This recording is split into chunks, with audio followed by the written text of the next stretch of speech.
Gecə yatarkən ağlıma bir sual gəldi. Bu sual əslində uzun müddət idi ki, məni düşündürürdü. Belə ki, necə olur ki, təyyarələr səmada uçarkən yerə paralel uça bilirlər? Yəni nə kosmosa çıxırlar, nə də yerə düşürlər. Bu sual ətrafında bir qədər araşdırma etmək qərarına gəldim və müəyyən mənbələrə müraciət etdim.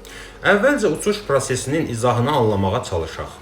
Belə ki, adı çəkilən prosesdə 4 əsas aerodinamik qüvvə rol oynayır. Qaldırıcı qüvvə, cazibə qüvvəsi, itələmə qüvvəsi, hava müqaviməti. Qaldırıcı qüvvə qanadların forması və hava axını sayəsində təmin olunur və təyyarəni yuxarı qaldırır. Cazibə qüvvəsi təbii olaraq təyyarəni aşağı, yəni səthə doğru çəkir. İtələmə qüvvəsini mühərriklər təmin edir. Hava müqaviməti isə irəliləməyə mane olur.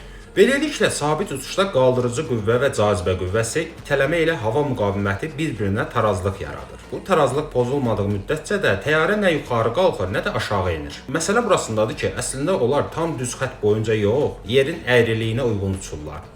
Yer kürə formasındadır, təyyarələr də hər an biraz aşağıya doğru meyllənirlər. Bu aşağı istiqamətdə təbii olaraq yerin əyriliyinə uyğun gəlir. Bəs hündürlük necə qorunur? Məsələ burasındadır ki, bunu avtomobillərdəki sürət sabitləyici kimi düşünmək olar. Belə ki, təyyarədə alimetr adlı qurğu mütəmadi olaraq hündürlüyü ölçür. Avtopilot və ya pilot qanad bucağını və mühərriki tənzimləyir. Hava axını azalanda biraz artıq güc verilir, qaldırıcı qüvvə artanda isə qanad bucağı azaldılır.